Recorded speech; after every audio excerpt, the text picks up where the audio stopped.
well, the drilling in Block 10 has already begun. Are there any preliminary indications as to the quantities involved? Can we speak for a new zone in the region?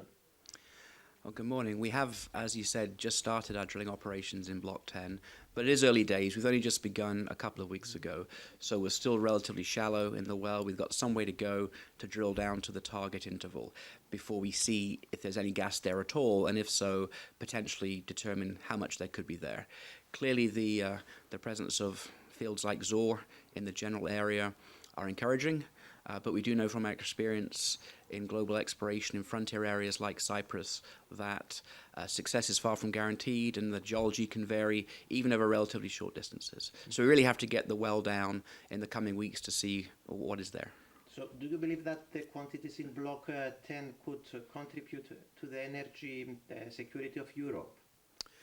Well, in the Eastern Mediterranean today, there have been quite a few discoveries, primarily, though, offshore Egypt, with some offshore Israel, fields like Tamar, Leviathan, and more recently, some discoveries offshore Cyprus itself, at Aphrodite and the recently announced Calypso. However, today, most of the gas that's produced here is used in the local region as well, in the Egyptian market and the Israeli market in particular. Clearly, any further discoveries, whether those are in Block 10 or beyond, in Cyprus or other countries, and development of those discoveries could very much make this region a significant contributor to new sources of gas for Europe and possibly beyond as well. And which do you consider to be the best way to transfer the natural gas to Europe? Could the East Med be a proper option? In any part of the world where hydrocarbons are found, there are typically going to be multiple development solutions that can be applied. Right now in the Eastern Mediterranean, gas is being developed through pipelines to shore, to both Egypt and to Israel, and more pipelines like that could be built. The Eastern Med pipeline, which is a longer pipeline all the way to Greece, it has been proposed as well. And gas can also be exported through liquefaction as LNG and exported on ships. And those options aren't mutually exclusive. Multiple could actually ultimately be deployed. It's all going to come down in the future to the commercial viability of whichever options are ultimately considered. Okay, I have a different question actually. Are you concerned by the Turkish threats against the drillings in the economic zone of Cyprus? Ankara had already sent its military vessels once, preventing any drilling. We are obviously aware of the geopolitical tensions in this part of the world. They're not new. They've been present for many years.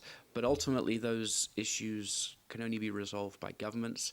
We have to stay focused, along with our partner, Qatar Petroleum, on what we're doing, which, of course, currently is conducting our operations in Block 10, which itself actually lies outside the disputed area.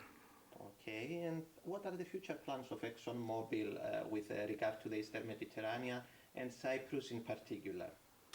Well, right now in Cyprus, of course, we're very busy with the drilling operation. Those operations will continue over the next few months, and that's our near-term focus here in Cyprus. But we're always looking in Cyprus and beyond for new opportunities for prospective acreage for hydrocarbon exploration. We were recently successful, along with our partners Hellenic Petroleum and Total, who will be the operator actually, for 2 large licenses offshore Crete. That was a tender that we won earlier this year.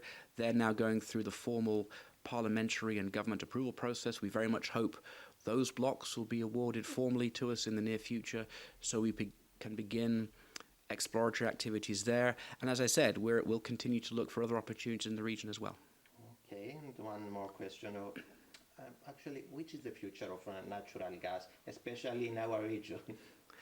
Well, we see natural gas as a very important part of what we call the solution to the dual energy challenge, meeting ever-growing demands for energy around the world as populations grow, as economic prosperity grows, while at the same time reducing the environmental impact of that energy supply, particularly reducing CO2 emissions.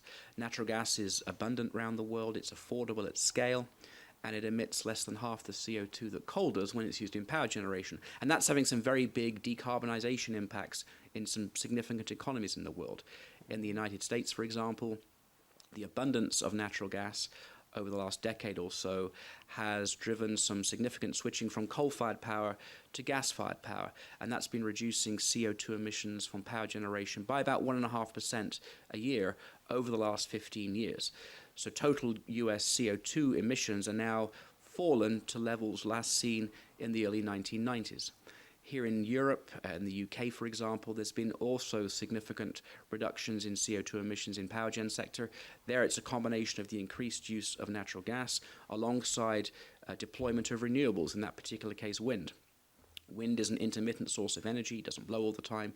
You need a complementary source of energy that can react quickly to changes in wind power, and natural gas is a perfect partner for wind.